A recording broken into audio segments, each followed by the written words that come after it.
Hello beautiful soul! Welcome back to my channel. This is my channel from Japan, Kabayan Capricorn. This reading is for you. Tingnan natin ang iyong July 2026. Maraming salamat muna sa mga subscriber, new subscriber, cross-watcher, at sa mga bagong pasok dyan. Welcome na welcome kayo sa bahay ni Ate Aimee. Sa mga nagpa-personal reading at saka sa mga nag-hype ng aking video, salamat. Kung gusto mo ng personal reading at energy mo lang talaga, ang gusto mong makuha natin, is ilalagay ko dyan yung FB ko sa video sa screen. Pakicheck na lang para hindi rin kayo ma-scam kasi may nanggagaya sa akin. And i-message na lang ako sa messenger. General reading tayo ha, Capricorn. Energy reading, ano man ang gender mo? Ano man ang edad mo?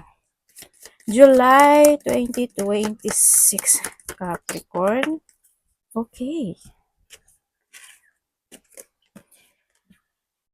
We have the shark. O baka makakita kayo ng shark, may mga alaga ba kayong shark? Maingat kayo ha sa sa shark, baka mga nagaano diyan, nagdadagat-dagat, nako. Okay, take care or there will be a loss of material wealth.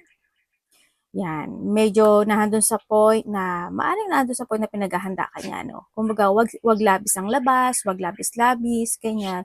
Kailangan din na magkaroon ka ng controlling, no? Kumbaga nahandun sa point. Pag-isipan mo pa rin maigi yung mga sitwasyon. Kung tama ba, hindi ba tama. Yan, advantage and disadvantage, mga ganon. Maaari may parating na sitwasyon, kaya kanya pinaghahanda. Ingat ka na lang din, ano, yan. Tsaka syempre, halimbawa may mga pwede ka kasi ma-scam, ganyan, o kaya is may mag-undervalue sa iyo, may manggamit sa iyo, o kaya naman may mangutang sa iyo tapos hindi ka naman bayaran, tapos iba sa inyo may mga pagkakautang, maaring hindi pa rin nababayaran kay iba, 'di ba? Ingat pa rin kayo kasi kailangan mo ding ma-learning, 'di ba? Matuto sa nakaraan. And inkpad problem to be resolved. Nandito yung point na may mga re-resolbahan na problema this time, pwedeng sa trabaho, sa relasyon, physically, emotionally, spiritually, kung sa aspeto ng buhay mo yan, o may mga ayusin ka, mga bagay-bagay, may mga ipaprogress ka, mga bagay-bagay, at mag-ingat ka kasi someone will gossip about all your secret. Huwag ka na, medyo silent ka na lang din, ano, sa iba sa inyo. O kaya naman, pwede naman ikaw din, di ba? Halimbawa, hindi man nila tanong sa'yo, kusang lumalabas sa bibig mo, sa mga salita mo, yung mga info na hindi naman nila tinatanong, ikaw na yung nagsasabi, diba? Yung mga ganong sitwasyon. Kaya ingat-ingat na lang din kayo, no? Baka sabihin, chinismis ka niya, pero sa'yo naman ang galing yun, diba? Yung mga ganong sitwasyon. O kaya wag ka lang din magkwento. Yan, ingat pa rin kayo sa mga makakausap nyo, makakasalamuhan nyo, or hindi yung mga chismis o pinagchichismisan ka. And then, announcement. May mga bell ba kayo? And then, may mga announcement sitwasyon. Either ikaw yung mag-a-announce or may marilis ikaw ang announcement. Kung saan aspeto ng buhay mo yan. Pwedeng sa pamilya mo, sa karelasyon mo, sa trabaho mo, or kung ano man yan, ano. Pwede rin yan, pwedeng manggagaling yan sa mga text message or news, di ba? O kaya may taong papadala sa'yo to give that announcement. Basta may mga announcement situation. And triumph over trouble obstacle. You have the eagle, oh. May ibon ba kayo? O may mga eagle ba kayo? But, di ba si eagle is meron niyang matalas yung isipan, matalas yung mata niya, di ba? Ibig sabihin palagi siya may target. Malayo pa lang, kahit maliit na daga yan, alam na niya yung kung nasaan. Yan. Andun yung point na you need to focus to fix your situation, kung saan aspeto ng buhay mo yan. And nandito rin yung pagtatapos o may mga matatapos, di ba? May mga ma-overcome na mga triumph or may mga pagsubok or mga solutions making ito, no, sa iba sa inyo. Kung saan aspeto ng buhay mo yan.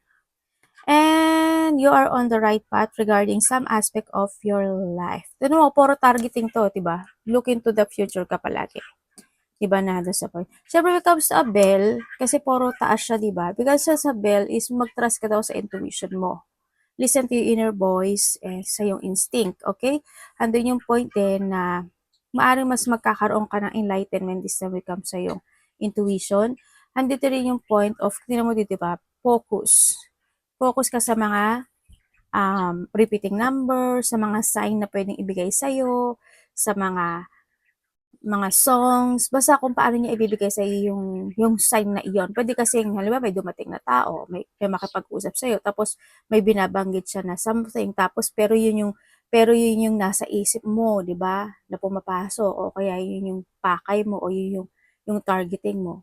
Ibig sabihin, wini-wake up ka ni universe na ganito, ganyan. Either kung halimbawa, marami kasi ibig sabihin ng when it comes to a sign when it comes to a warning, sign when it comes to pushing or pursue the situation, mga ganun sitwasyon. Kaya mag-trust ka sa intuition mo. And syempre, hindi naman lahat, but still, is focus to your target. Andun din yung point na paglaya or freedom yourself. And then, may mga parte ng sitwasyon sa buhay mo. Kasi ito, ano yan, di ba? Mga parang yama. Ano ba yun?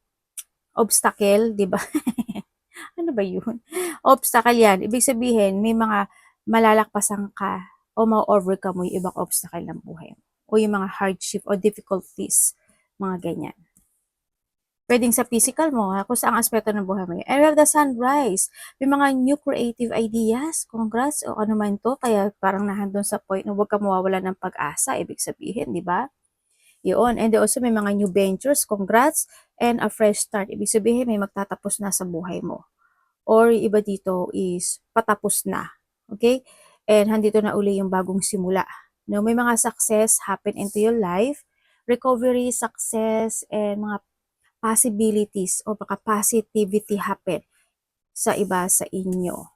Congrats sa iyong positive outcome. And the most sun din ito. Oh, we have the sun. Kung di mo ito, sun to is the sun.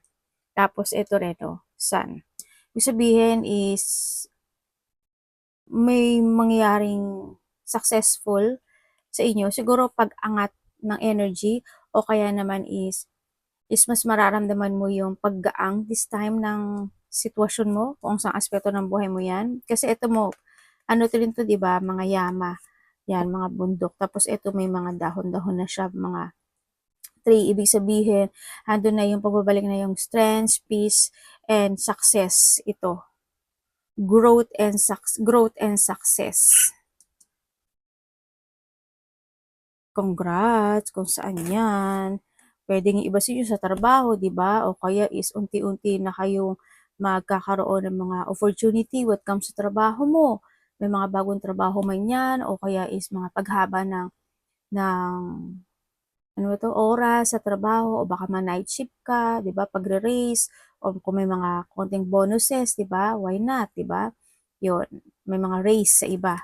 And we have the January. Siyempre, birthday mo yun, January, di ba?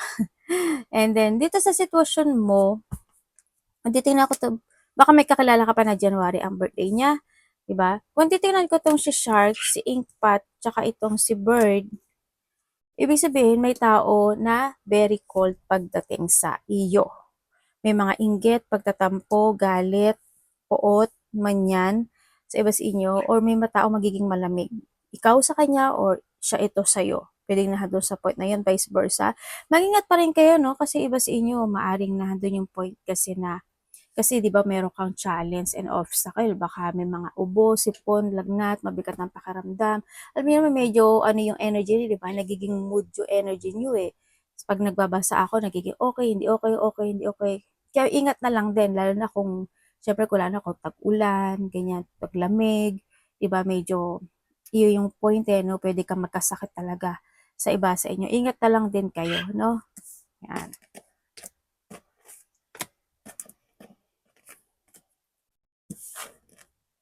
Si ano, oh, parot. Si parot eh, no? Tingnan natin, kuha tayo ng ano dito, 5.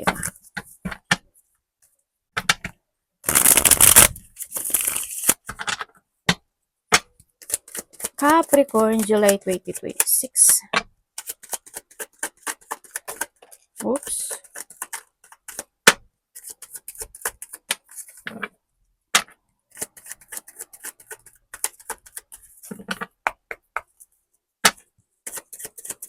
Lima. Uy, ayun na nga. Okay. Sabay. Ang lalim ng hininga ni ate. Okay. Yung iba sa inyo is, maaaring doon sa point na may mga mananaginip kayo na maaring naaalala nyo o hindi nyo naaalala iba or hindi nyo maintindihan, mga gano'n. May mga nightmare situation.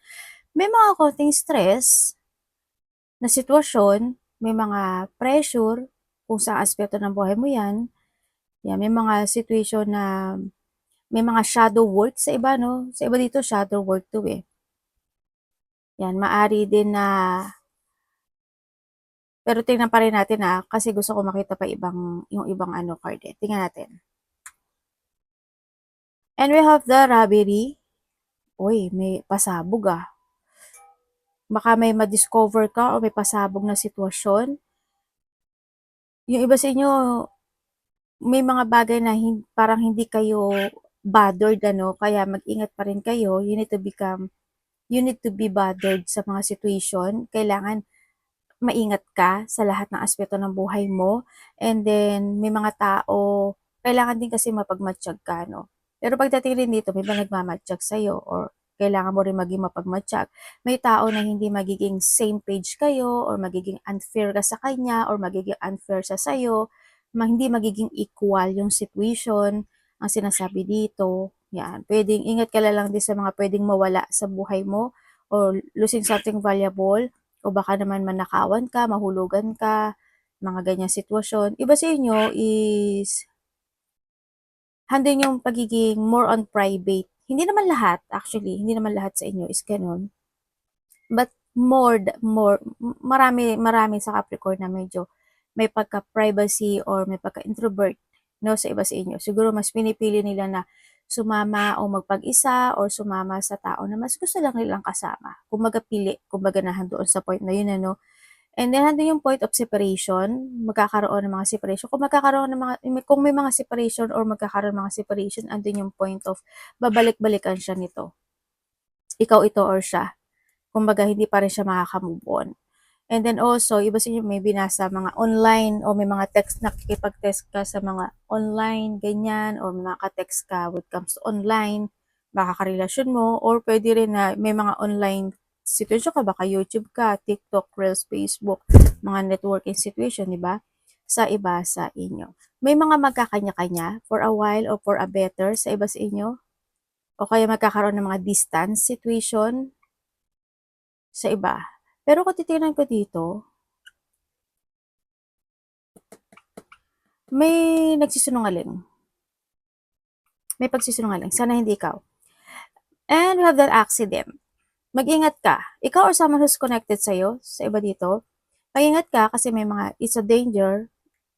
Caution lang naman ito. Pwede may mga injury situation, may mga dugo, masugatan.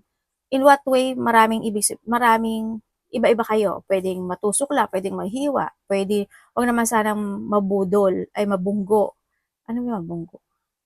Halimbawa, nakabisikleta ka o kaya nakasakay ka sa kung saan, sasakyan, vehicles, diba? Ingat pa rin kayo, always pray. Tatandaan nyo palagi, always pray. Ha? Kasi susunod at susundan ganyan eh. Basta, ang lang naman natin dyan is prayer. Yan ang ating weapon. Okay? Always pray lang din. Hindi yung mga trauma situation when it comes to a nightmare kasi lumabas si accident. May mga trauma situation, Kaya sabi dito, di ba, mapagmatsyag. Di ba? Andun din yung point na kumbaga kailangan mo rin kasi magsiyasat o mag-research o alamin yung mga bagay-bagay kasi pwedeng mag-cause siya sa accident, pwedeng mag-cause siya sa hindi magandang outcome. Ganun. Kaya na kung mga nagpipindot-pindot din kayo ng mga online, di ba? Yung mga link na yan, yung mga pinapasukan nyo na sitwasyon, nag-ingat talaga kayo. Sabi ko sa inyo kasi andito si robbery. Pwede rin kayong ma-scam talaga. No? Mag-ingat yun din kayo sa mga ganyan sitwasyon. Marami kayong pag-iingatan. And we have the goal.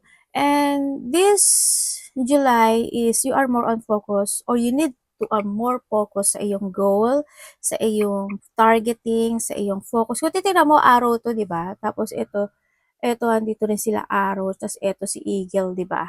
Tapos dito sa sun, and the sun. Ibig sabihin, focus ka kasi you will be successful. Ibig sabihin, sa iba sa inyo is, you need mong i-progress.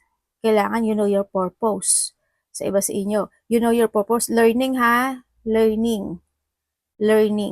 Okay? Focus to your purpose, focus to your goal, focus in what destination yung gusto mo. Ganyan. Pwedeng doon ka na rin sa point na mas magpo-focus ka na to think to the future. Diba? Pwedeng mas magiging aware ka na this time sa iba sa inyo. And yun naman talaga dapat. Meron kang real estate, maaaring ito yung trabaho mo, 'di ba? Baka nagbebenta-benta ka na kung ano-ano diyan, or pwede na doon sa point na you are focusing na gusto mo na magkabahay, gusto mo na magkaganito, negosyo, gusto mo na magka-apartment, gusto mo na ganito, ganyan, ganon, kung ano man yan, na goal na naiisip mo. Sa iba sa inyo, baka magkakaroon ng mga paglipat na sitwasyon.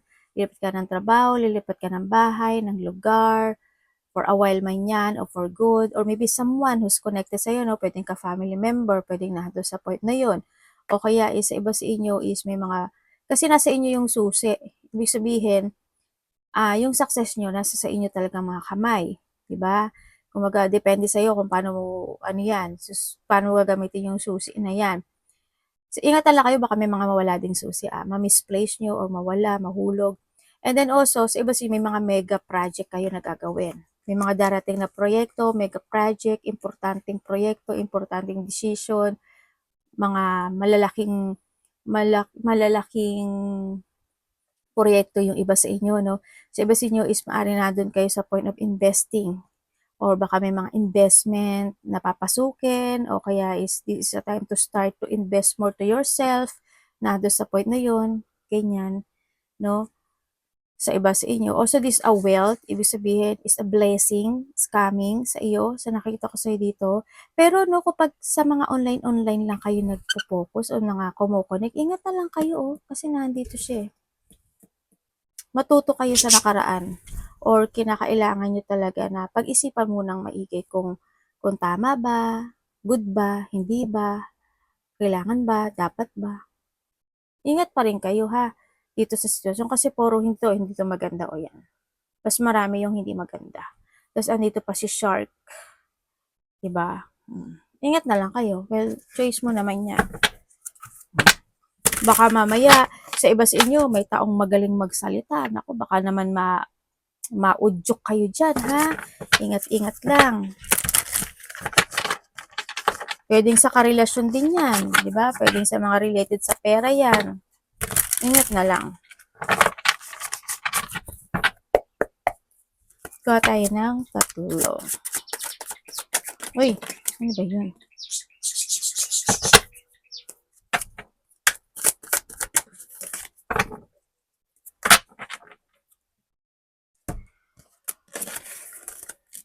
Uy, mukhang may gustong kumunek sa iyo ah. Diyan ba pangalan mo? Kung ano man ang iyong pangalan. Ay, patay tayo dyan. Separate way pala to. Andito nga si may taong nag-iisip pa rin sa iyo. No? Yan, may mga separation. Ako nakikita sa iyo, pwedeng itong tao na to they try to connect or gusto niya kumonect sa iyo. We have the 5 Capricorn, this is you. Yon. And magkakaroon ng mga boundaries. Kumbaga, siguro you're putting your boundaries or someone's putting a boundaries pagdating sa iyo. O kaya magkakaroon ng mga rejection, may mga breaking up, separation, no, sa iba sa inyo. Pwede what comes din sa rejection kasi is pwede, hindi lang dahil yan sa sa relationship, ganyan. Pwedeng halimbawa meron kang pinasang papers and documents na reject ka, 'di ba? Kumbaga binalik sa iyo. Tapos halimbawa meron kang gustong aksyonan, may gusto kang mahustisyahan pero hindi mo makamit-kamit yun. Yung mga ganang sitwasyon. Pwedeng delay yun o may mga delay situation. Sa iba dito may mga divorce situation, ano, na pag-uusapan or thinking about divorce. Yan. May mga sitwasyon na parang something that's working out sa inyo. Hindi ko alam in what way. May mga ganong sitwasyon na hindi mag-work out. Yan, maaari. Halimbawa, may mga dealing, partnership, collaboration, pwedeng na doon sa point na yun. Kung saang aspeto ng buhay mo yan. Kung sa business mo yan, sa mga kausap mo yan, sa karelasyon mo man yan, sa family mo man yan, o sa kasamahan sa trabaho mo yan. Pwedeng doon sa point na yon. And we have the 3. Wow, ang ganda naman ito. Dalawa yung 6 mo, isang 2, tsaka isang 5. Capricorn, Gemini, Sagittarius. Ang ganda, oh. Ang ganda. Ano ba yun, ate? Sasakay ba kayo sa tren? Ganyan. Parang anto, no? Parang mga London, Europe. Yung mga ganyang sitwasyon, no? Yan. And sa iba sa inyo, yan, may mga moving on na, no? Ako nakikita sa inyo, Capricorn. Either someone's moving on, or ikaw, kung in what way yung moving on, maraming ibig sabihin ng moving on sa iba sa inyo. And mas magpo-focus yung iba sa inyo, mas siguro mas magpo-focus kayo sa trabaho niyo this time, ganyan, mas baka busy rin kayo o magpapaka-busy kayo. Yaan na doon sa point na iyon. And then also, pero may maganda kang ano, sabi ko sa'yo, may ano ka, oh. Recovery and freedom. Kasi andito na yung si Sun, di ba? Kasi this also the balloons, eh. Sa iba sa inyo. May mga recognition, achievement, wealth, congrats sa iba sa inyo. Yung iba sa inyo, yung iba sa inyo, ang nakikita ko sa inyo dito, may sinasabing legacy, eh. Siguro when it comes to a legacy is siguro related sa akin may mga pag-uusapan siguro kayo related to a family, related sa mga bahay, lupa, sa mga ninuno, ancestor, o kaya may mga, ay, ano yun, anak? Ano yun, anak? Ba't ganun? May mga ganun sitwasyon. Siyempre, lumilipad daw yung baraha mo, di ba? Yun na nakikita ko sa iba sa inyo. Kung ano may mga legacy situation na yan na siguro may mga kailangan sundin o may mga legacy part ka dyan. Yun na nakikita ko sa iba. May mataas ang ego, no? Pwedeng ikaw, no? Yan, iba sa inyo or someone who's connected sa iyo, mataas ang ego. Yung nakita ko dito, may mga recognition eh. Siguro, mas pag-uusapan yung iba o may mga pagkakakilanlan. Kung ano, marami ibig sabihin ng recognition na pwedeng may mga matutupad, ganyan, may mga re-receive, kumbaga na doon sa point na yon. Diba, baaring may matagal ka nang hinihiling na makakamit mo na this time. Yun. And then also we have the balloons. Baka makita ka ng balloons, ano. Ito na yung ano, sa rising up kasi tamo ang liwanag kasi niya, 'di ba? Ibig sabihin successful and joy to. Kumbaga, yung there's a hardship situation or merong recovery na magaganap o mangyayari sa iba sa inyo this time. Magkakaroon na ng mga recovery, healing, yan, kung saan man yan, sitwasyon mo.